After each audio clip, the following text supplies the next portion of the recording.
A very good evening to everyone. Uh, Welcome to this Facebook live session from Drishti Eye Institute. मेरा नाम है Dr. Gaurav Luthra. I am the head of the Cataract and Refractive Services at Drishti.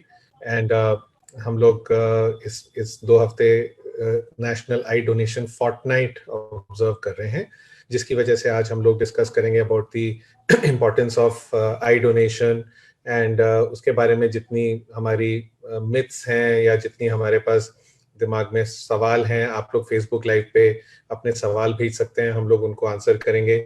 I donation का मतलब नेत्रदान, जिसके बारे में हम सब जानते हैं, सुनते रहते हैं, और ये बहुत ही इम्पोर्टेंट एक एस्पेक्ट है जिसके बारे में सबको जानना इसलिए बहुत ज़रूरी है क्योंकि भारतवर्ष में सबसे ज़्यादा नेत्रहीन लोग हैं जिनको की दुनिया में ज़रूरत है, जिनकी नज़र बच सकती है या वापस आ सकती है अगर हमें सही से हम उनको ऑपरेशन करके उनकी पुतली को बदल पाएं, आँख की पुतली को, जिसका जो तभी हो सकता है जब हम अपनी आईज डोनेट करें डेथ के बाद, या अपने रिश्तेदारों की या अपने जान पहचान वालों की जिसकी भी डेथ होती है। और ये बहुत ही पुण्य का काम है क्योंकि इससे हम एक दूसरे व्यक्ति को जिसकी नज़र जा चुकी है, हो सकता है दोनों ही आंखों में नज़र जा चुकी हो, उसको हम नज़र लौटा सकते हैं और उसकी ज़िंदगी फ्रूटफुल बन सकती है, फिर से उसकी रोशनी जग सकती है। तो उससे एक बहुत अच्छा काम होता है। तो मेरे साथ हैं आज 2 सीनियर डॉक्टर्स। सबसे पहले मैं इंट्रोड्यूस करना चाहूँगा doctor Ruchika Patnaik. Doctor Ruchika, if you can just say something so that everybody can see you for a moment. You have to unmute yourself. Good evening everyone. मैं डॉक्टर रुचिका हूँ और मैं दृष्टि आई इंस्टीट्यूट में कॉर्निया कंसल्टेंट के तौर पे काम कर रही हूँ। And I'll give a short introduction of Dr. Ruchika. So, Dr. Ruchika Patnaik is a highly qualified cornea surgeon. वहाँ से जहाँ से कि सबसे भारत का जो सबसे बेहतर हॉस्पिटल है शंकर नेत्रालय चेन्नई में, जहाँ से उन्होंने कॉर्निया की फेलोशिप की है और बहुत बेहतरीन काम किया है कुछ साल पहले, जिसमें कि बहुत अच्छी ट्रेनिंग मिलती है काली पुतली कॉर्निया की डिजीजेस के बारे में, जिसमें कई सारी बीमारियां आ जाती हैं जैसे केराटोकोनस, कॉर्नियल ओपेसिटीज, कई लोगों को एसिड वगैरह से बर्न्स हो जाते हैं। तो आंख की काली पुतली और आंख की सरफेस की स्पेशलिस्ट है and she specialises in doing cornea surgery, जिसमें कि काली पुतली को चेंज करके और हम नज़र को वापस लौटा सकते हैं। उसके अलावा और भी कई सारी होती है, नाखूना उग जाता है, कई तरह की कॉर्निया की भी डिजीज होती हैं, तो डॉक्टर रुचिका उसमें स्पेशलाइज करती है। उन्होंने सुपर स्पेशलाइजेशन किया हुआ है आंखों के डॉक्टर बनने के बाद। ऐसे ही हमारे साथ हैं doctor Anshika Luthra, who is doctor at Shri Mahant Indresh hospital, and she is a postgraduate, and she's training and she has been working very hard on eye donation and she has done a lot of work. So we have her as a guest today. Dr. Anshika Luthra, can you say hello to everybody? Good evening, everyone. I am Dr. Anshika Luthra and I'm working in Shri Mahant Indresh Hospital. Namaste. Welcome Anshika. So आज हम इस बहुत important Fortnite के तौर पे हैं। सो सबसे पहले मैं डॉक्टर अंशिका से पूछना चाहूँगा कि हम ये फोर्टनाइट क्यों ऑब्जर्व करते हैं, ये नेशनल आई डोनेशन फोर्टनाइट, या इसको हम कहते हैं नेत्रदान पखवाड़ा, जिसको हर साल ऑब्जर्व किया जाता है। इसके बारे में आप थोड़ा बताना चाहेंगे कि ये हम क्यों ऑब्जर्व करते हैं इसको? हाँ जी, आई डोनेशन फोर्टनाइट जो है हमारी अभी चल रही है, ये हमारी नेशनल आई डोनेशन फोर्टनाइट, जिसे हम बोलते हैं राष्ट्रीय नेत्रदान पखवाड़ा। ये हमारी 25 अगस्त से लेकर 8 सितंबर तक हर साल एक इंस्टीट्यूट एस्टैब्लिश करी गई है और ये सबसे पहले हमने 1985 में ऑब्जर्व करी थी एंड दिस ईयर हमारी 35th national eye donation Fortnite है। अब ये इतनी इम्पोर्टेंट इसीलिए है बिकॉज इंडिया में कॉर्नियल ब्लाइंडनेस की प्रेवलेंस बहुत ज़्यादा हाई है। Indians have we have at least 6.8 million people all over India जिनको कॉर्नियल ब्लाइंडनेस है एक आंख में, और दोनों आंख में कॉर्नियल ब्लाइंडनेस होने वाले हमारे पास करीबन 1 मिलियन लोग हैं, which is a huge number, and that is why it is so important कि हम कॉर्नियल ब्लाइंडनेस के बारे में और उसके लिए हमारे पास जो ट्रीटमेंट्स अवेलेबल हैं उनको डिस्कस करें और उनके बारे में अवेयरनेस बढ़ाएं। इसलिए ये नेशनल आई डोनेशन फोर्टनाइट स्थापित करी गई है। Thank you doctor Anshika. Doctor Ruchika, why is it in कि इंडिया में ही ये प्रॉब्लम इतनी ज्यादा क्यों है? ऐसा क्यों है कि हमसे एक तो सबसे ज्यादा नेत्रहीन कॉर्नियल डिजीजेस है हमारे पास इंडिया में, ऑलमोस्ट शायद 1/3 वर्ल्ड के जो ब्लाइंडनेस है वो इंडिया में पाए जाते हैं। और हमारे लिए आई डोनेशन इतना इंपॉर्टेंट क्यों है, या हमारे यहाँ क्यों आई डोनेशन नहीं होता? जैसे श्रीलंका में मैंने सुना है कि वहां पे उनके पास एक्स्ट्रा कॉर्नियाज होती हैं, एक्स्ट्रा आईज होती हैं डोनेटेड, जबकि उनकी बहुत छोटी पॉपुलेशन है, ज्यादा पॉपुलेशन भी नहीं है। तो हमारा ऐसा क्यों है कि दैट भारतवर्ष में ही ये ज्यादा प्रॉब्लम है, नीड भी ज्यादा है और शॉर्टेज भी है? So can you tell us little bit about that? हाँ, तो most importantly the basic root problem ये है कि India is such a big country and we have a huge population. तो वन थिंग इज कि obviously population ज्यादा है तो बीमारियां भी हर प्रकार की ज्यादा ही हैं हमारी कंट्री में, and so the same applies to eye diseases as well. तो जो कॉर्नियल ब्लाइंडनेस है, मतलब जो लोग नेत्रहीन या फिर जिन लोगों को अंधापन पुतली में प्रॉब्लम की वजह से है, उसका भी नंबर बहुत ज्यादा है। And because of certain factors awareness नहीं है लोगों में, जिनको नेत्रदान करना भी है उनमें अवेयरनेस नहीं होती, या फिर उनके पास फैसिलिटीज के लिए सुविधा उपलब्ध नहीं होती कि वो आई डोनेट कर सके। एंड इस वजह से we are always in a short supply. जितनी रिक्वायरमेंट होती है उस हिसाब से हमारे पास डोनेशन नहीं आता है। या तो लोगों में अवेयरनेस नहीं है, या फिर वो करना चाहते हैं, अवेयरनेस है तो उनके पास रिसोर्सेज या फिर वो फैसिलिटीज नहीं होती कि वो कहाँ जाके करें, कैसे करें। तो इस वजह से there is always a discrepancy या फिर एक शॉर्टेज रहता है सप्लाई का आई डोनेशन के लिए या कॉर्निया ट्रांसप्लांट के लिए। So there is a huge waiting list, बहुत ज्यादा लंबी वेटिंग लिस्ट है। Most of the places in our country have a huge waiting list where people are waiting for a transplant, but we don't have donor corneas for the same. So इस problem को हमारे बगल के देशों ने कैसे solve कर लिया? मतलब ऐसा क्यों हुआ कि दैट कुछ कंट्रीज में तो पॉपुलेशन तो हर कंट्री की जैसे होती, किसी की छोटी किसी की बड़ी, लेकिन और ऑब्वियसली इंडिया में हर चीज हमारे लिए थोड़ी बड़ी हो जाती है बिकॉज हमारी पॉपुलेशन सबसे ह्यूज है ऑलमोस्ट वर्ल्ड में, लेकिन जितनी पॉपुलेशन है उसके हिसाब से डोनेशंस क्यों कम रहते हैं? ऐसा क्या लोगों के मन में फियर है? वैसे तो आपने ऑलरेडी बताया, मतलब किस चीज से लोगों को लगता है? क्या ये रिलीजन की वजह से उनको लगता है, या क्या ये उनको लगता है कि दैट हमारे अगले जन्म में मतलब कुछ ऐसा रह जाएगा, या डिसफिगरमेंट होता है? मतलब क्या ऐसी चीज है जिसकी वजह से आपको लगता है? मोस्ट इंपॉर्टेंट माइंड में क्या है लोगों के? क्योंकि आई डोनेशन की अवेयरनेस तो बहुत की जाती है गवर्नमेंट की तरफ से, सारे आई बैंक्स, और ये फोर्टनाइट भी इसीलिए सेलिब्रेट की जाती है ताकि रोज हम कुछ ऐसे पब्लिक मैसेजेस दें, कहीं पे कियोस्क में जाके हम अवेयरनेस बढ़ाएं, टीवी पे हर जगह पे हम लोग करते ही हैं, और सोशल मीडिया पे भी आजकल बहुत होता है। फिर भी हमारे पास आई डोनेशन की शॉर्टेज ही रह रही है, और आई थिंक 50 या 55 हजार आईज हर साल अवेलेबल होती हैं, जबकि डिमांड है 2 लाख की। तो हर साल वो बैकलॉग बढ़ता चला जाता है। तो क्या कर सकते हैं? मतलब इतनी बड़ी कंट्री जिसमें कि 130 करोड़ लोग हैं और सिर्फ 55 हजार कॉर्नियाज मिल रही हैं, मतलब it is a big disparity. हाँ, तो एक जैसे as you mentioned, I think one important cause is लोगों में बहुत ज्यादा अंधविश्वास होते हैं। There are lot of myths. लोगों को ये लगता है कि आंख में पहले कभी, एक तो मोस्ट कॉमन है इसकी सर्टेन एज, उनको ऐसा लगता है कि इस एज के बियॉन्ड या फिर बहुत ज्यादा बूढ़े लोग हैं वो डोनेट नहीं कर सकते, कुछ बीमारियों की वजह से वो डोनेट नहीं कर सकते, या फिर उनको लगता है जैसे आंख में अगर पहले ऑपरेशन हुआ हो, इवन सिंपल थिंग जैसे कैटरैक्ट या मोतियाबिंद का ऑपरेशन हुआ हो पहले, तो उनको लगता है कि वो डोनेट नहीं कर सकते, या फिर किसी रिलीजियस बिलीव्स की वजह से सर्टेन रिलीजियस बिलीव्स आते हैं जिसकी वजह से वो लोग नहीं करते, या फिर उनको ऐसा लगता है कि अगले जन्म में वही अंधापन होगा। सो एंड तो ऑल दीज अंधविश्वासों की वजह से हमारे कंट्री में there is lack of eye donation. People don't come forward because of these myths. Right. So Anshika, doctor Anshika, मैं आपसे ये सवाल पूछना चाह रहा था कि अगर कोई करना चाहे डोनेट, तो उसके लिए हम लोग आई बैंक में रजिस्टर कर सकते हैं, है ना? तो अगर आप हमें बताना चाहेंगे कि अगर कोई अपनी आईज को प्लेज करना चाहता है तो वो किस तरह से अपनी आईज को प्लेज कर सकता है, मतलब वो अपना नाम कैसे दर्ज करा सकता है आई बैंक में, और इसके बारे में थोड़ा सा बताइए। और हमारे यहाँ आई बैंक्स कौन कौन से हैं हमारे एरिया में, उत्तराखंड में या देहरादून में कौन से आई बैंक्स हैं, और हम उनको कैसे कांटेक्ट कर सकते हैं?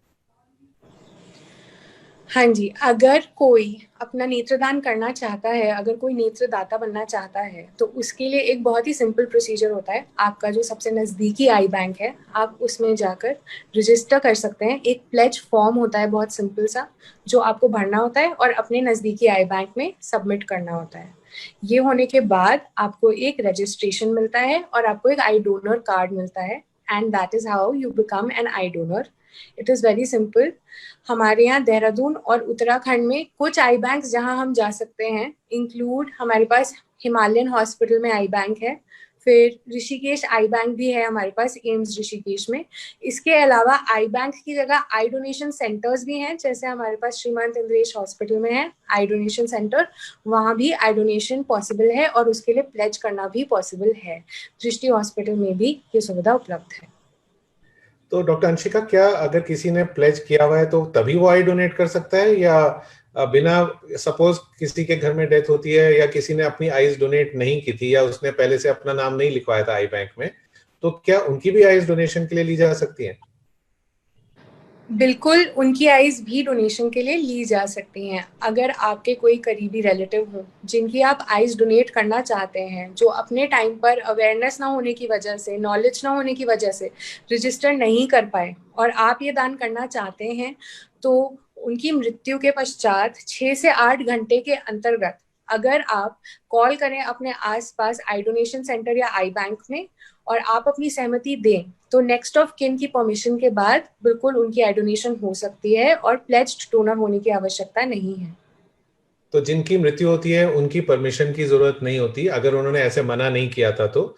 अगर उन्होंने लिखा था कि भाई मैं डोनेशन नहीं करना चाहता हूँ, या उन्होंने कभी बोला था, तब तो अलग बात है. लेकिन अदरवाइज उनके किसी की अगर घर में बड़ी आयु से या किसी भी वजह से या यंग एज में भी डेथ होती है, तो एक्सीडेंट से भी होती है, तो हम उन आईज को यूज कर सकते हैं. और हम इमीडिएटली, अब 6 से 8 घंटे तो एक्चुअली मैक्सिमम टाइम होता है, तो कायदे से तो with in the first hour अगर हम इन्फॉर्म कर दें तो यूजली गाड़ी इमीडिएटली आ जाती है और वहां से हमेशा 24 घंटे अवेलेबल रहती है. इवन आधी रात को भी अगर हम कॉल करेंगे आई बैंक में, तो वहां से आई बैंक की गाड़ी आती है और वो आई डोनेशन के लिए वहां से डॉक्टर या ट्रेन टेक्नीशियन आते हैं और वो इमीडिएटली आई रिट्रीवल कर सकते हैं. और वो किसी और की नजर को बचा सकता है जिसको नहीं दिखता है, मतलब अंधेपन को हम ठीक कर सकते हैं. इससे बड़ा क्या गिफ्ट हो सकता है अगर किसी की डेथ हो और वो अपनी नजर का गिफ्ट या अपनी आंखों का गिफ्ट किसी और को दे जाए. तो इसमें डॉक्टर रुचिका, मैं एक चीज और पूछना चाहता हूँ कि जो हम आई रिट्रीवल करते हैं, तो इससे क्या आईज में कुछ देखने में खराबी आ जाती है? लाइक डेड बॉडी में सपोज हम आईज रिमूव कर लेते हैं, तो क्या ऐसा तो नहीं लगता है कि डिसफिगरमेंट तो नहीं होता है? इससे कई लोग डरते हैं, तो मैं इसके बारे में आपसे पूछना चाह रहा था. नहीं, ऐसा बिल्कुल नहीं होता है. हम उसको एक प्रॉपर तरीके से हम, एंड आजकल, पहले तो क्या होता था, हम पूरे आईबॉल को निकालते थे. आजकल वैसा भी नहीं है. हम सिर्फ जो पुतली है उस भाग को ही निकाल के हम डायरेक्टली उसको स्टोरेज मीडियम में रखते हैं. एंड अगर किसी कारण हम होल ग्लोब को भी निकालते हैं तो we do take due care. हम उसको अच्छे से नीटली क्लोज करके उस आई को पैक करके, ब्लीडिंग वगैरह अगर होती है तो उसको स्टॉप करके, ऐसा कोई डिसफिगरमेंट नहीं होता, because we do respect this thing of the family as well as the deceased person. तो हम बिल्कुल उसको डिसफिगर करके नहीं छोड़ते हैं. We pack it up neatly and nicely. And मतलब आईज क्लोज करने के बाद ऐसा पता भी नहीं चलता है कि आंख नेत्र का दान हुआ है किसी इंसान का. एंड तो कितना समय लगता है? मतलब आई मैं, करने में कितने मिनट लगते होंगे? सॉरी, कितना टाइम लगता है आई डोनेशन करने? इफ सारा प्रिपरेशन होने के बाद, मतलब जो लीगैलिटीज है, जाके कंसेंट लेना, वो फॉर्म, उसको अगर एक्सक्लूड कर लें, जो प्रोसेस है केवल आई रिट्रीवल का, that takes just about 10 to 15 minutes. बहुत ज्यादा टाइम नहीं लगता. और इसकी वजह से उनके जो रिचुअल्स हैं, जो आगे की प्रक्रिया है, वो कुछ डिले या इंटरफेयर नहीं होती उसमें. We try to be as prompt as possible once the legalities are over. एक पॉइंट में बताना चाहूंगी जो प्रीवियस डिस्कस हुआ है, point on pledging of the eyes. एक इम्पॉर्टेंट बात यह है कि अगर किसी इंसान ने अपनी आईज को या ऑर्गन्स को प्लेज भी किया है, बट अल्टीमेटली जो हमारे कंट्री के लॉज हैं, इट डिमांड्स कि when we go for the organ retrieval, हमें रिलेटिव्स का कंसेंट चाहिए होता है, डिस्पाइट द फैक्ट कि किसी ने अपने ऑर्गन्स या आईज को प्लेज किया है. तो अगर किसी ने प्लेज किया है एंड वहां जाके उनके रिलेटिव्स इस बात के लिए मना कर देते हैं, then we can not retrieve the eyes of the deceased person. तो ये बहुत इंपॉर्टेंट हो जाता है कि जो अपने आईज को प्लेज कर रहे हैं वो अपने फैमिली मेंबर्स के साथ भी अपने डिजायर्स और विशेस को डिस्कस करें, ताकि जब हम जाते हैं तो फैमिली इस बात के लिए कंसेंट दे. बिल्कुल ठीक है, आपने बहुत सही बोला। तो ये बहुत इंपॉर्टेंट चीज है कि हमें अपने जीते जी एक बार अगर हम अपने रिश्तेदारों को सबके सामने बोल भी देना कि दैट हम चाहेंगे कि हम मतलब डेथ के बाद मेरी आप आंखें डोनेट कर सकते हो, या आजकल तो पूरा फुल बॉडी डोनेशन भी होता है, यहाँ तक कि ऑर्गन डोनेशन। तो आंखें तो खैर बहुत इंपॉर्टेंट है, लेकिन हम चाहें तो हम अपना हार्ट डोनेट कर सकते हैं, लिवर डोनेट कर सकते हैं, और ये इनसे कितने ही लोगों की जानें बच सकती हैं, उसके लिए भी हम रजिस्टर कर सकते हैं। बट आज हम सिर्फ यहाँ आइज की बात करें, क्योंकि आइज का डोनेशन सबसे आसान होता है। इसके अलावा इसमें कोई हमें मैचिंग करने की जरूरत नहीं पड़ती है, जैसे बाकी ऑर्गन्स का हम डोनेशन करते हैं, किडनीज का करते हैं, तो उसमें पहले डोनर मैच होना चाहिए, और मतलब उसकी स्टीरियोटाइप, उसकी वो टाइपिंग करते हैं, सेल सेल की जीनोटाइपिंग करते हैं, और वो एक्सेप्ट हो या ना हो। लेकिन आइज में ऐसा कुछ नहीं होता है। अगर हमारी कॉर्निया की कंडीशन अच्छी है और वो मतलब क्वालिटी को मीट करती है सही समय पे, कंडीशन तो यूजली अच्छी होती है अगर हम ठीक टाइम पे डोनेट करें। एक और सवाल जो कई लोग पूछते हैं कि दैट क्या हर जना डोनेट कर सकता है? Doctor Anshika, would you like to tell us कि दैट अगर किसी का पहले ऑपरेशन हो रखा है का, या अगर कोई बहुत ओल्ड हो चुका है या बहुत यंग है या बच्चा है, तो क्या वो भी डोनेट कर सकते हैं? हाँ जी, हर इंसान डोनेट कर सकता है। अगर किसी का आंखों का पहले ऑपरेशन हो रखा है, सफ़ेद मोतिये का ऑपरेशन हो रखा है अगर, या अगर किसी इंसान को उच्च रक्तचाप यानी कि हाइपरटेंशन, या फिर मधुमेह यानी कि डायबिटीज़ है, कोई ऐसी सिस्टमिक डिजीज़ है डायबिटीज़ या हाइपरटेंशन जैसी, तब भी वो डोनेट कर सकते हैं। इसमें कोई रोक टोक नहीं है। केवल 2-3 ही डिजीज़ेस होती हैं इन्फेक्शियस, जिन केसेस में हम डोनेट नहीं करते हैं। अदरवाइज हर टाइप का इंसान, किसी भी उम्र का, किसी भी रिलीजन का, किसी भी लिंग का इंसान अपनी आईज डोनेट कर सकता है। Thank you. And now my next question was कि दैट आई डोनेशन के बारे में और भी थोड़ी सी मिथ्स रही हैं कि क्या आई डोनेशन जीते जी भी हो सकता है या सिर्फ डेथ के बाद ही होता है? तो डॉक्टर रुचिका, कई बार पेशेंट्स आके कहते हैं कि डॉक्टर साहब मेरे ना रिश्तेदार जो है इनकी नजर चली गई है, तो क्या मेरी आंख मैं इसको लाइक कोई ओल्ड लेडी होती है वो कहती है मैं अपने बेटे को क्या अपनी आंख दे सकती हूँ, या मैं अपने रिश्तेदार को, तो इसके बारे में आप क्या कहेंगे?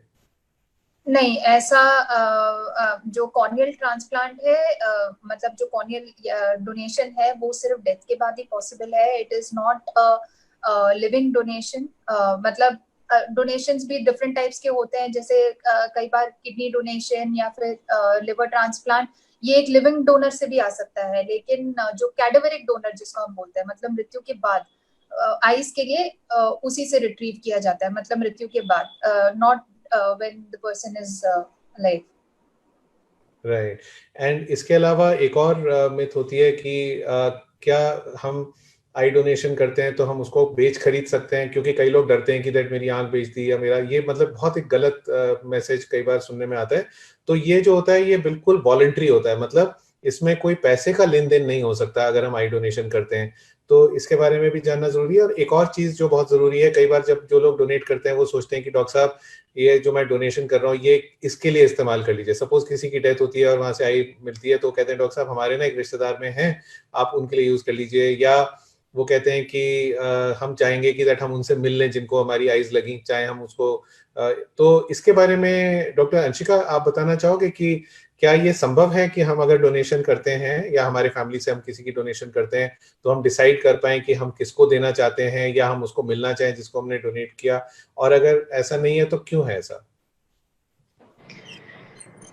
जब आप नेत्रदान करते हैं तो उसके बाद आप ये डिसाइड नहीं कर सकते कि किसको आपकी आंखें मिलेंगी, आपके रिश्तेदार की आंखें मिलेंगी। आप ये भी डिसाइड नहीं, आपको ये भी नहीं पता चलेगा कि वो आंखें किसके पास जाती हैं। इसके पीछे एक बहुत ही सिंपल रीजन है, वो ये है कि पहले हम आइज डोनेट करते हैं, फिर वो आई बैंक जाती हैं, वहां पर उन पर रिसर्च करी जाती है, उन्हें स्टडी करते हैं, उनकी हेल्थ देखते हैं। उसके बाद एक फिट डोनर ढूंढते हैं हम उस टिश्यू के लिए, और उसके बाद उस इंसान को नेत्रदाता की कॉर्निया दी जाती है। इसके अलावा नेत्रदान बिल्कुल निःशुल्क है, ना इसके लिए कोई पैसे लिए जाते हैं, ना आप अगर डोनेट करेंगे तो आपको कोई पैसे दिए जाते हैं, ना ये बेची जा सकती है। ये आई बैंक से जो जरूरी होता है जिस पेशेंट के लिए, जिसके लिए रिक्वायर्ड होता है, उसी के लिए ऑप्थेल्मोलॉजिस्ट इशू करा सकता है।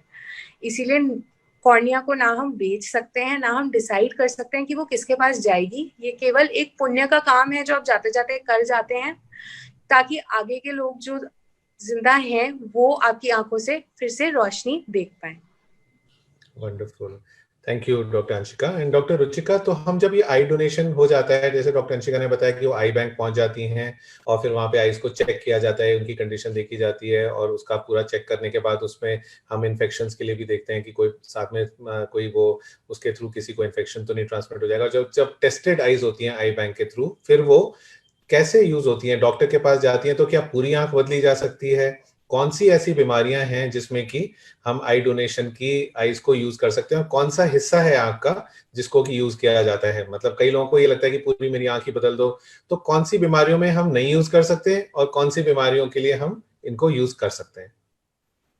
बेसिकली आंख के बहुत सारे भाग होते हैं, लेकिन जो कॉर्नियल ट्रांसप्लांट होता है या फिर जिसको हम बोलते हैं, वो सिर्फ उन आंख की उन बीमारियों में सक्सेसफुल होता है या किया जाता है जब आंख के जो ये काला भाग है जिसको हम पुतली या कॉर्निया बोलते हैं, उसमें कोई बीमारी हो। इसका मतलब ये है कि आपके आंख का जो दूसरा भाग है, जैसे आंख का नस होता है, पर्दा होता है, ये सब चीजें अगर स्वस्थ हो या हेल्दी हो, फिर ही पुतली बदलने से उसका मतलब कुछ असर होता है या इफेक्ट होता है। अगर आपकी आंख में ऑलरेडी पर्दा खिसका हुआ है, रेटिना में भी डैमेज है या फिर आंख के नस में भी डैमेज है, तो पुतली बदलने का कोई यूज नहीं होता है। तो बेसिकली कॉर्नियल ट्रांसप्लांट जो होता है वो पुतली है, जो काला भाग है आंख का, उसकी बीमारियों में ही किया जाता है। Thank you and doctor. उसमें भी डिपेंड करता है कि पुतली का कौन सा भाग, मतलब अलग अलग अभी जो साइंस जैसे डेवलप हो रहा है, अलग टाइप के ऑपरेशंस होते हैं जिसमें हम या तो पूरे पुतली को ही ट्रांसप्लांट करते हैं या उसका भी एक छोटा सा भाग यूज करके अलग टाइप की सर्जरीज करते हैं, लेकिन मेन चीज जो है वो पुतली की बीमारी में ही होता है। Thank you doctor Ruchika, that was really nice.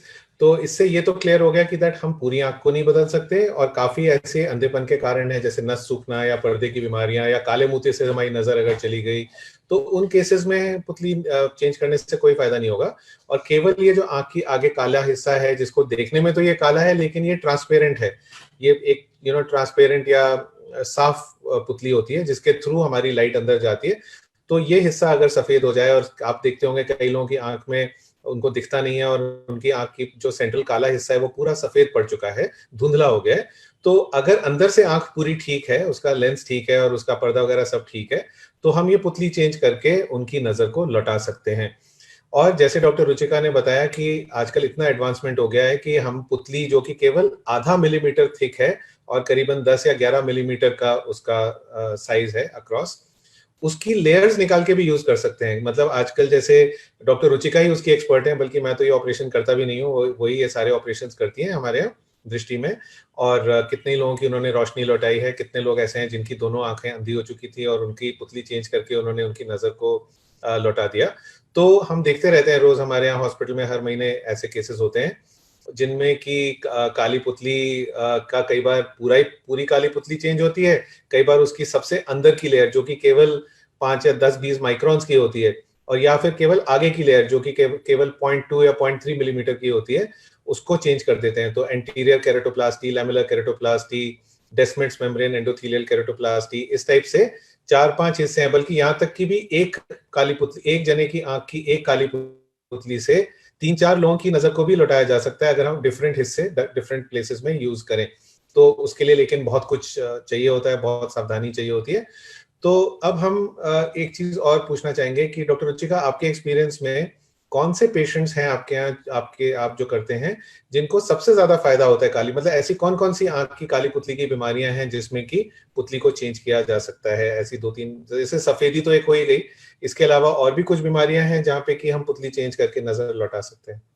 हाँ, मोस्ट कॉमन जो होता है वो तो आंख में पहले इन्फेक्शन हुआ हो या चोट लगी हो, उसके बाद आंख में जो दाग बन जाता है, जब घाव सूख जाता है और दाग छूट जाता है, मतलब सबसे ज्यादा कॉमन पेशेंट्स जो आते हैं वो इस चीज के होते हैं जिसमें काला पुतली में दाग पड़ जाता है।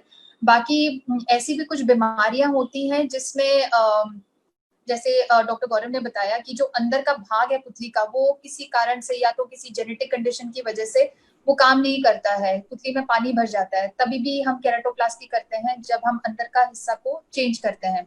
दूसरा है जब हमारी पुतली में कमजोरी आ जाती है और पुतली फैलने लगता है, जिसको हम हमारे मेडिकल टर्म्स में केराटोकोनस बोलते हैं। तो उस बीमारी में भी हम पुतली का ट्रांसप्लांट करके नजर को इम्प्रूव कर सकते हैं। तो दाग के अलावा या तो कमजोरी हो या फिर पुतली के किसी लेयर में बीमारी हो तो ये ट्रांसप्लांट काम करता है। Thank you.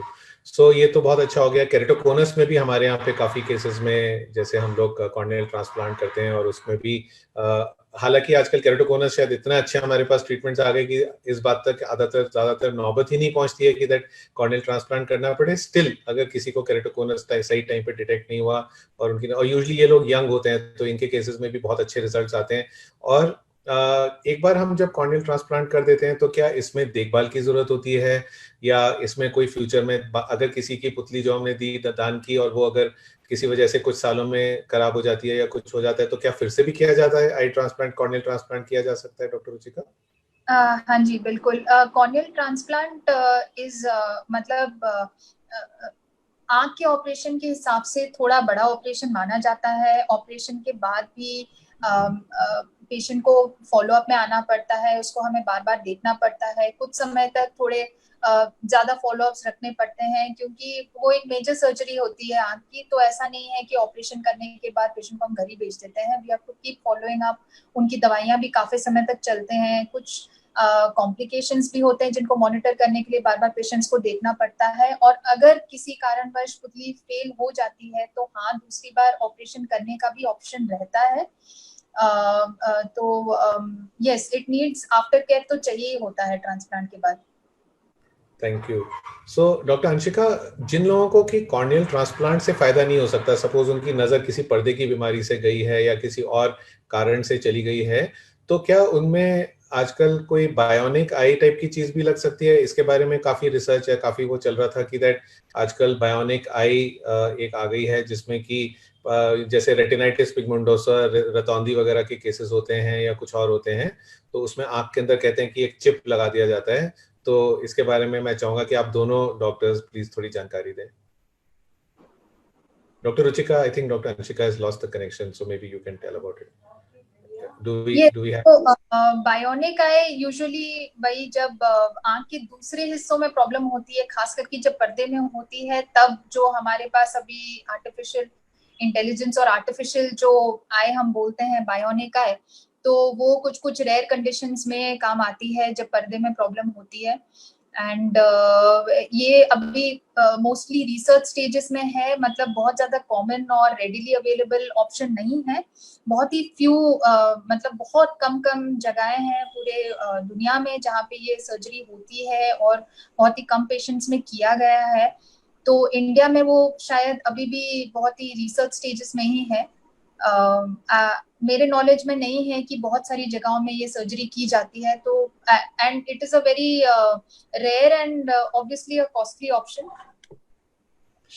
Yes, exactly what I wanted to clarify, because कई लोग इसके बारे में पूछते हैं कि भाई आई डोनेशन हो रहा है तो क्या मेरी आंख क्यों नहीं चेंज हो सकती या सिर्फ पुतली ही क्यों चेंज की जाती है। तो उसका बेसिक रीजन यही है कि बायोनिक आई अब डेवलप हो चुकी है दो बड़ी कंपनियों ने, एक यूरोप में और एक यूएसए में, और वो यूज भी हो रही है, लेकिन वो अभी भी एक रिसर्च टूल है क्योंकि उसको हम बहुत ओपनली फ्रीली नहीं कर सकते हैं। एक तो उसकी कॉस्ट बहुत ज्यादा है और दूसरा उसकी देखभाल बहुत ज्यादा है और उसके सक्सेस रेट भी कोई ऐसे बहुत ट्रिमेंडस नहीं है। तो ये उन लोगों के लिए है, लेकिन उम्मीद बहुत अच्छी है क्योंकि इसके ऊपर रिसर्च बहुत आगे तक पहुंच चुकी है और काफी लोगों को एक्चुअली लग भी चुकी है। और कई लोग जो बिल्कुल अंधे हो चुके थे उनको एक्चुअली कमरे में कोई आदमी, इंसान, टेबल, चेयर ये सब दिखना शुरू हो जाता है।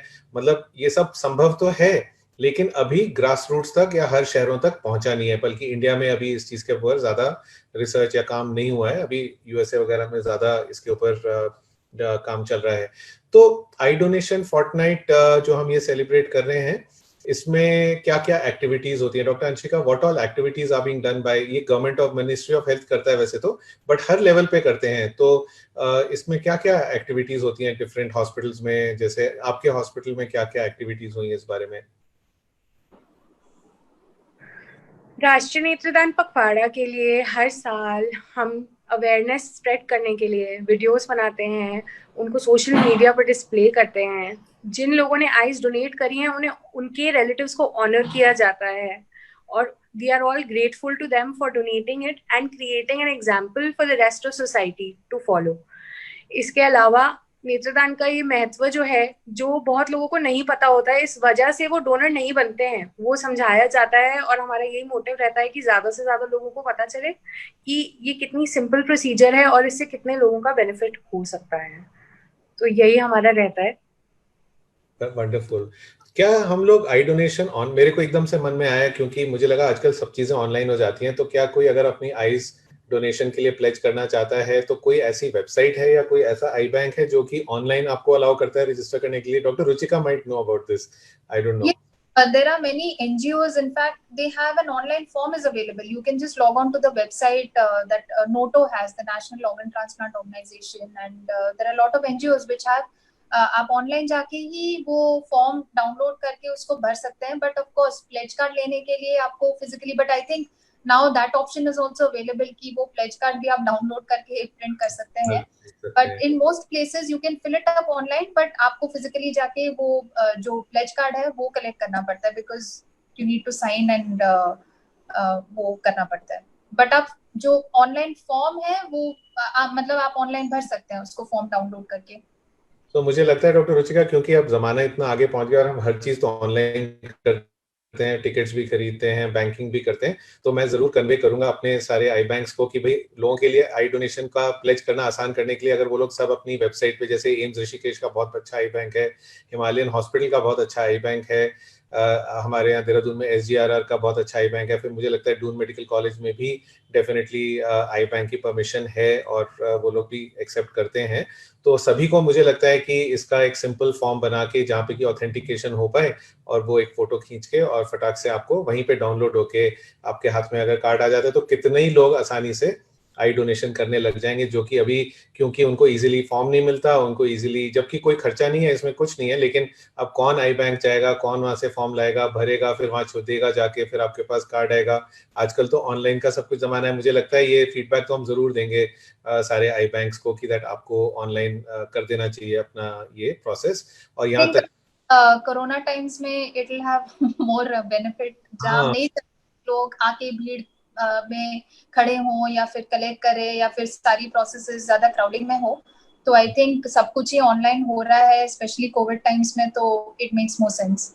बिल्कुल। एंड इस बात से मुझे याद आ गया कि कोविड टाइम्स में डॉक्टर रुचिका, क्या हम लोग आई डोनेशन कॉल्स को एक्सेप्ट कर पा रहे हैं या नहीं कर पा रहे हैं, या क्या पॉलिसी है, गवर्नमेंट की गाइडलाइंस क्या थी, और अब शायद कुछ रिसेंटली थोड़ा सा चेंज भी आ रहा है उस गाइडलाइन में? इनिशियली तो first couple of weeks and months जब ये पूरा कोरोना का थिंग जस्ट स्टार्ट हुआ था, जब even doctors and the medical specialist को भी ज्यादा आइडिया नहीं था इस बीमारी के बारे में, तो हमने completely almost for some time बिल्कुल ही बंद कर दिया था आई डोनेशन कॉल्स रिसीव करना या फिर कलेक्ट करना। बट देन इवेंचुअली एक बार जो गाइडलाइंस हमारे जो ऑप्थेल्मिक सोसाइटीज हैं और जो सारे एजुकेशनल इंस्टीट्यूशंस हैं मिलके उन्होंने कुछ गाइडलाइंस ले डाउन करी हैं, उसके बाद हमने जो ट्रांजिशन किया वो मोस्टली हम आईज कलेक्ट कर रहे थे जो हॉस्पिटल डेथ्स हैं, बिकॉज वहाँ पे कंफर्म रहता है कि वेदर जो डेथ हुई थी वो कोरोना की वजह से हुई थी या नहीं हुई थी, उनके पास सारे मेडिकल रिकॉर्ड्स और रिपोर्ट्स रहते हैं। तो फिर इट बिकम सेफर, हमारे पास एक वैलिड इंफॉर्मेशन रहता है कलेक्ट करने के लिए कि हाँ ये इंसान से हम कलेक्ट कर सकते हैं क्योंकि इसको कोरोना नहीं था, या जो डेथ थी वो कोरोना की वजह से थी तो हम नहीं कर सकते। तो हम जो वॉलंटरी आई डोनेशंस होते हैं जहाँ पे घर से कॉल आता है वो इनिशियली नहीं कर रहे थे, but now gradually with proper guidelines and precautions वो स्टार्ट हो रहे हैं बहुत सारे जगहों पे, स्पेशली जो बड़े आई बैंक्स और बिगर इंस्टीट्यूशंस हैं एंड स्पेशली जो नॉन कोविड हॉस्पिटल्स हैं वहां से मतलब हम कलेक्शन कर सकते हैं और अभी घर से भी करते हैं, but it has to be establish कि वो या तो उनके पास रिपोर्ट होना चाहिए या कंफर्म होना चाहिए कि डेथ कोविड की वजह से नहीं थी। डॉक्टर रुचिका, कोई ऐसा फोन नंबर है, कोई शायद नेशनल हेल्पलाइन नंबर है, या मुझे याद नहीं है कुछ ऐसा नंबर होता था, अगर मतलब हम बताना चाहें अपने व्यूअर्स को कि अगर किसी के घर में डेथ होती है तो उनको सबसे पहले कहाँ फोन करना चाहिए? जैसे आई बैंक तो अब 3-4 हो गए, तो क्या वो एक एक जगह फोन करके पता करें? कोई ऐसा नेशनल नंबर भी होता है जिसके थ्रू ऑटोमेटिकली कॉल आई बैंक पहुंच जाती है, या उनको अपने आई सर्जन, अपने जान पहचान के डॉक्टर से पूछना चाहिए? क्या करना चाहिए उनको? सपोज आधी रात के टाइम होता है ऐसे, तो हाँ गूगल पे ढूंढने का कोई उपाय है जिससे उनको एकदम नंबर मिल जाएगा? आप थोड़ा सा कुछ बताएंगे? I am forgetting the number, but है एक यूनिवर्सल नंबर है जिसपे आप कॉल करें तो आपको कहीं से भी, मतलब basically that number connects you to the nearest eye bank. आप उस नंबर पे कॉल करेंगे तो वो आपको जो नियरेस्ट आई बैंक है उसके साथ कनेक्ट कर देते हैं। तो इससे क्या होता है, जो टाइम बच जाता है, मतलब जो फैसिलिटी आपके घर के सबसे नजदीक होगी, they can come and collect the eyes from the disease person, तो वो आपके रिचुअल्स वगैरह डिले नहीं होते और प्रोसेस में डिले नहीं होता है। So I will just check and I'll ठीक है, in a towards bit the I later will. part of the program you can tell us, and in the meantime, I wanted to say कि आजकल इतना आसान हो गया, अपना mobile उठाइए, उसमें फटाफट डालिए आई डोनेशन हेल्पलाइन नंबर गूगल के अंदर, तो फटाफट जरूर आपको नियर बाय के 2-3 नंबर दे देंगे। जैसे आप हिमालयन हॉस्पिटल अगर फोन कर लें, या अगर आप इंद्रेश हॉस्पिटल फोन कर लें, या एम्स ऋषिकेश फोन कर लेंगे, तो वहां से कई बार मैंने देखा है कि आई बैंक्स 50-50, 100-100 किलोमीटर तक जाके भी आई बैंक की कॉल ले आते हैं। जैसे अगर हम सोचना चाहें कि भाई उत्तराखंड में देहरादून में तो है, ऋषिकेश में है, लेकिन गांव वाले क्या करेंगे, दूसरे डिस्ट्रिक्ट्स में क्या करेंगे, तो ऐसा नहीं है कि वहां से जाके आई डोनेशन कॉल नहीं हो सकती है। अगर वो रीजनेबल टाइम डिस्टेंस के अंदर है, 2-3 घंटे के डिस्टेंस के अंदर है, तो वो बगल के शहर से भी जाके आई डोनेशन का कलेक्शन कर सकते हैं।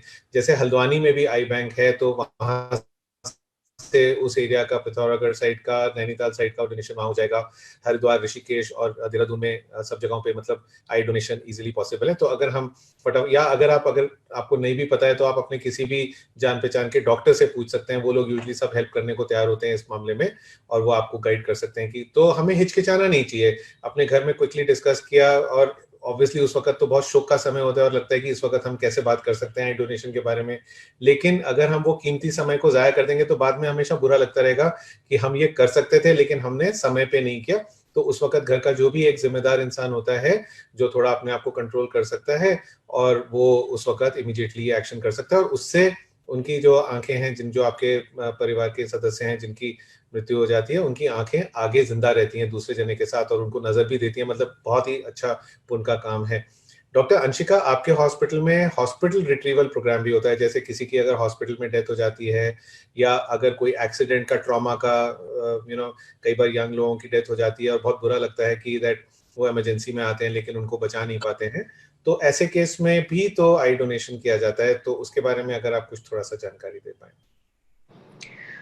हाँ जी, इंद्रेश हॉस्पिटल में हर टाइप के पेशेंट आते हैं, और unfortunate things happen and lots of young people and even old people perish. तो उन सबका आई डोनेशन पॉसिबल है।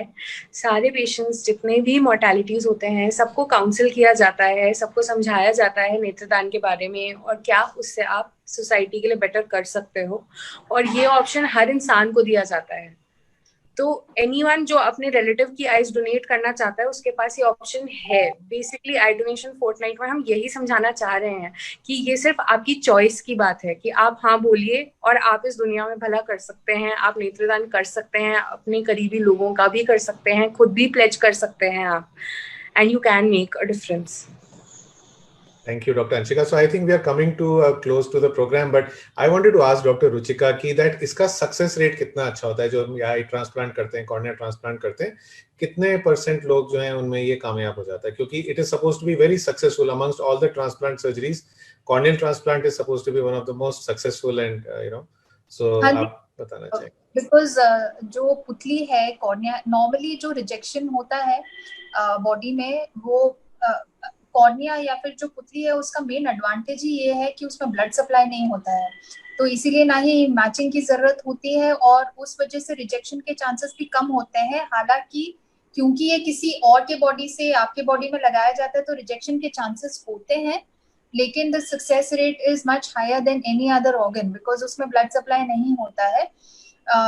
सो ऑल इन ऑल इसके सक्सेस रेट्स काफी अच्छे होते हैं। दो लाइक एनी अदर सर्जरी, इसमें भी थोड़े बहुत कॉम्प्लिकेशंस और फेलियर रेट्स होते हैं, but it is the success rates are quite high, more than 90% in fact I would say. Very nice. So doctor Ruchika, आपने अपने कैरियर में कितने लोगों की जिंदगी में बदलाव लाया होगा? मतलब आप तो बहुत ऑपरेशंस कर चुके हैं आई ट्रांसप्लांट के, पहले शंकर नेत्रालय में, फिर साउथ में जहाँ पे आप पहले हॉस्पिटल में थे, अब देहरादून में भी आपको 2-3 साल से। तो क्या कितने केसेस का आप कर चुके होंगे, और क्या आपकी फीलिंग होती है जब वो पेशेंट आपको पहली बार देख पाता है, तो कैसा लगता है, और वो कैसा उनका फीडबैक कैसा होता है जब उनको एकदम दिखने लगता है, जिनकी नजर चली गई होती है?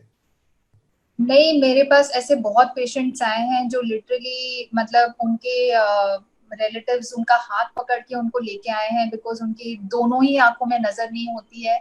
और ऐसे लोगों में थोड़ी भी नजर आना कि वो अपना काम खुद से कर सके, उनके लिए ये भी बहुत बड़ी बात होती है कि वो खुद से एटलीस्ट उठ बैठ सके, कहीं जा सके, बाथरूम भी जा सके। ये भी जो चीजें हम फॉर ग्रांटेड लेते हैं, इन लोगों के लिए ये भी बहुत बड़ी बात होती है। And fortunately by God's grace I have been lucky कि मैं at least have been in a position कि मैं कुछ लोगों की इस तरह मदद कर सकूं। एंड तो बहुत सारे हैप्पी स्टोरीज हैं। एंड आई होप कि ऐसा मैं करती रहूं एंड कर सकूं जितना, जब तक आई कैन पॉसिबली, कि मैं दूसरों को हेल्प कर सकूं और ये रोशनी का जो गिफ्ट है मैं दे सकूं। I am only a medium, but obviously इसके लिए लोगों को दान करना जरूरी है ताकि हम ये ऑपरेशन कर सके और जिनको जरूरत है उनको हम बेनिफिट दे सकें। जब तक डोनेशन नहीं होगा तब तक सर्जन्स का कुछ फायदा नहीं है। हाँ, एंड ये सर्जन बेचारा क्या करेगा? Universal number is 1919। अच्छा, दैट इज 1919 पे अगर फोन करें तो वो हमारे नजदीकी बैंक पे हमारे वो को कनेक्ट करेगा। नंबर है किसी भी आई बैंक के साथ कनेक्ट करने के लिए। बहुत बढ़िया। तो जैसा आपने कहा, बहुत ही सही कहा आपने, कि अगर सर्जन कितना भी वेल ट्रेन्ड हो और कितना भी उसकी इच्छा हो कि वो, हमारे पास यूजुअली वेटिंग लिस्ट्स होती हैं पेशेंट्स की, कि इतने लोग हर हॉस्पिटल में जहाँ पे कि कॉर्नियल ट्रांसप्लांट होता है, उनके पास पेशेंट्स वेट कर रहे होते हैं। कई बार मैंने देखा है 1-1, 2-2 साल वेट कर रहे होते हैं कि पुतली नहीं मिल पा रही है। तो अगर लोग इसको, अपनी आइज को डोनेट करने लगेंगे, तो ये वेटिंग लिस्ट भी कम हो सकती है। और कई लोगों को जो कि सालों साल अंधे रहते हैं, कि जस्ट बिकॉज किसी ने अपनी आइज वेस्ट कर दी और डोनेट नहीं करी, तो उनका फायदा हो सकता है। डॉक्टर रुचिका, क्या सारे ही हॉस्पिटल्स आई ट्रांसप्लांट सर्जरी करते हैं या कुछ ही हॉस्पिटल्स करते हैं, और इसका क्या वो सिस्टम है?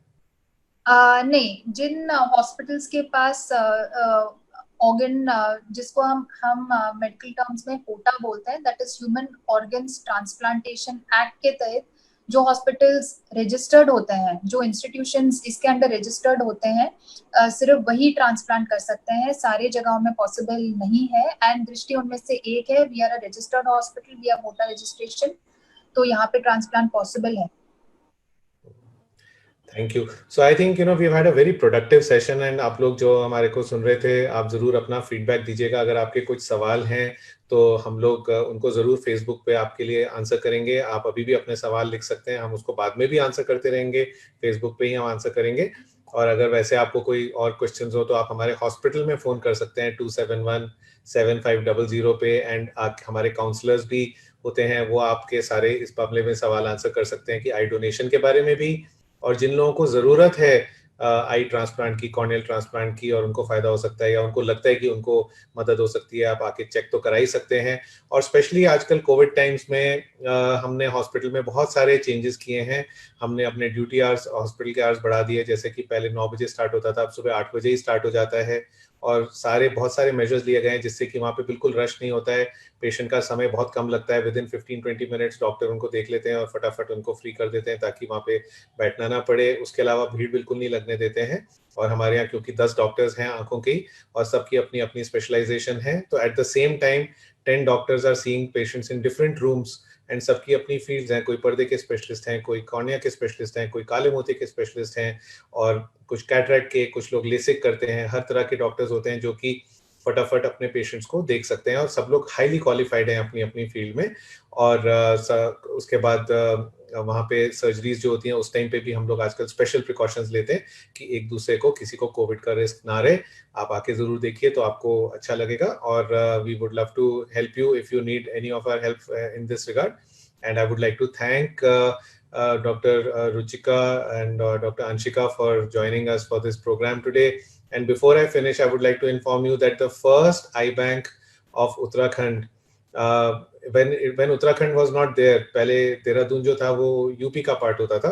तो मुझे याद है कि 1980s एंड 1990s में early 1980s, late 1980s and early 1990s में।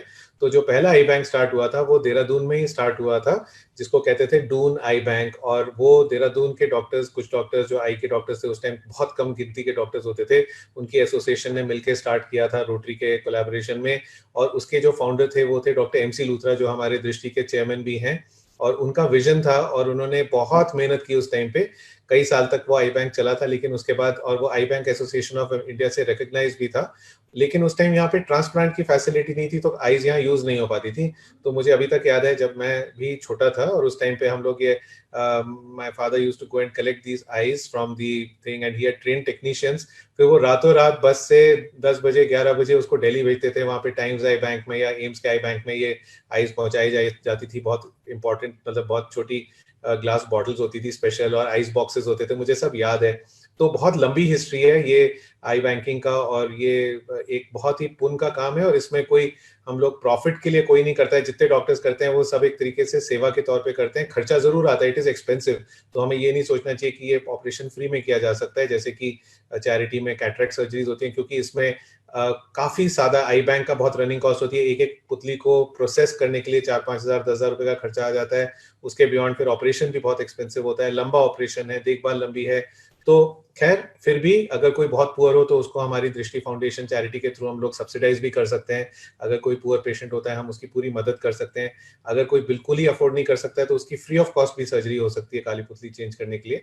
बट अगर कोई वैसे कमजोर वर्ग का है तो उनकी हम लोग मदद करते हैं। तो thank you so much, Dr. Ruchika. Thank you, Dr. Anshika, and thank you all the viewers for joining us for this session, and have a wonderful day ahead. And please remember that if you come across an opportunity for somebody, we don't wish for anybody to die, but if we have amongst our friends, relatives, anybody that we can, and we must also pledge our eyes. We must, at least, go online and try to register in the iBank. नहीं तो हम अपना Himalayan AIIMS या नजदीकी आई bank में register जरूर करें। Thank you so much and have a great day. Thank you.